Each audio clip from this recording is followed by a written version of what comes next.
आज हम बात कर रहे हैं पाकिस्तान और अफगान तालिबान के बीच बढ़ते हुए टकराव की। ये एक ऐसा संकट है जिसकी जड़ें दशकों पुराने एक बहुत ही उलझे हुए इतिहास में हैं। चलिए जरा भविष्य में चलते हैं। सोचिए, साल है 2026 और जगह है पाकिस्तान का इस्लामाबाद। वहां के टॉप मिलिट्री जनरल्स एक ऐसी मुश्किल में फंसे हैं जिसकी उन्होंने कभी कल्पना भी नहीं की थी। और इस हालात में पाकिस्तान एक खुली जंग का ऐलान कर देता है। लेकिन ये जंग उसके पुराने दुश्मन भारत से नहीं बल्कि अफगानिस्तान में बैठी तालिबान की सरकार के खिलाफ है। तो सवाल ये उठता है कि ये कैसे हुआ? 30 साल पुरानी दोस्ती जिसे पाकिस्तान ने खुद पाला पोसा, वो अचानक एक खुली जंग में कैसे बदल गई? इस चौंकाने वाले मोड़ को समझने के लिए हमें कहानी की बिल्कुल शुरुआत में जाना होगा। तो ये कहानी शुरू होती है 1990 के दशक में। एक ऐसा सौदा हुआ जिसने इस पूरे इलाके का नक्शा ही बदल कर रख दिया। देखिए, 1994 में पाकिस्तान की खुफिया एजेंसी ISI ने मुल्ला उमर से एक डील की। उसे हथियार दिए, पैसा दिया, ट्रेनिंग दी। और फिर इसी मदद के दम पर 1996 में तालिबान ने काबुल पर कब्जा कर सरकार बना ली। फिर 9/11 के बाद अमेरिका आया, तालिबान को हटा दिया गया। लेकिन 20 साल बाद 2021 में जैसे ही अमेरिका वापस गया, तालिबान फिर से सत्ता में आ गया। और मजे की बात यह है कि तब पाकिस्तान के प्रधानमंत्री इमरान खान ने इसका जश्न मनाते हुए कहा था कि अफगानिस्तान ने गुलामी की जंजीरें तोड़ दी हैं। असल में इस पूरी की पूरी रणनीति का सिर्फ एक ही मकसद था, एक कोर गोल, और वो ये कि अफगानिस्तान में एक दोस्ताना सरकार बैठाई जाए जो भारत के खिलाफ उन्हें एक तरह की स्ट्रेटेजिक डेप्थ दे सके। लेकिन पाकिस्तान एक बहुत बड़ी चीज का अंदाजा लगाने में चूक गया कि कट्टरपंथ से जो ताकत पैदा होती है उसे हमेशा कंट्रोल में नहीं रखा जा सकता। हुआ ये कि उसी विचारधारा से एक और ग्रुप पैदा हुआ, तहरीक-ए-तालिबान पाकिस्तान यानी TTP। लेकिन इसका निशाना अफगानिस्तान नहीं बल्कि सीधा सीधा पाकिस्तानी हुकूमत थी। अब भले ही अफगान तालिबान और TTP की सोच एक जैसी हो, लेकिन उनके मकसद बिल्कुल अलग हैं।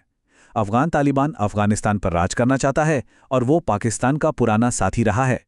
वहीं TTP पाकिस्तानी सरकार को ही उखाड़ फेंकना चाहता है और वो पाकिस्तान का कट्टर दुश्मन है। TTP कितना क्रूर हो सकता है, इसकी एक भयानक मिसाल पाकिस्तान ने 2014 में देखी, जो शायद उसके इतिहास के सबसे काले दिनों में से एक है। TTP के आतंकवादियों ने पेशावर के एक आर्मी पब्लिक स्कूल में घुसकर अंधाधुंध गोलियां बरसाईं। इस हमले में कुल 149 जानें गईं।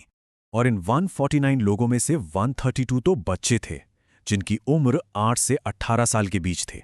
और हुआ ये कि 2021 में जैसे ही अफगान तालिबान सत्ता में लौटा, पाकिस्तान के अंदर TTP के हमले लगभग हर साल दोगुने होते चले गए। ये सारी चीजें मिलकर पाकिस्तान को एक बहुत ही अजीब और मुश्किल सिचुएशन में डाल देती हैं।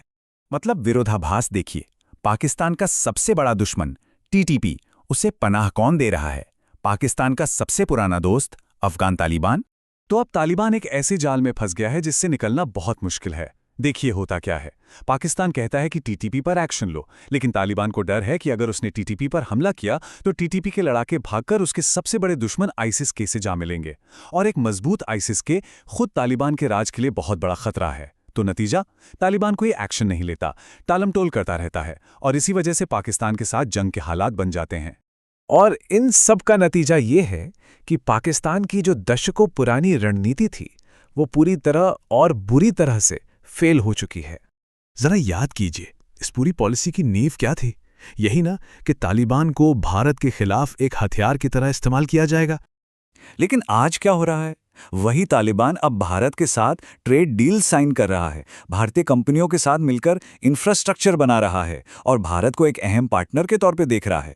तो पूरा साइकिल देखिए, पाकिस्तान ने तालिबान को बनाया, तालिबान ने TTP को पनाह दी, TTP ने पाकिस्तान पर ही हमला कर दिया, और अब पाकिस्तान उसी तालिबान से जंग लड़ रहा है।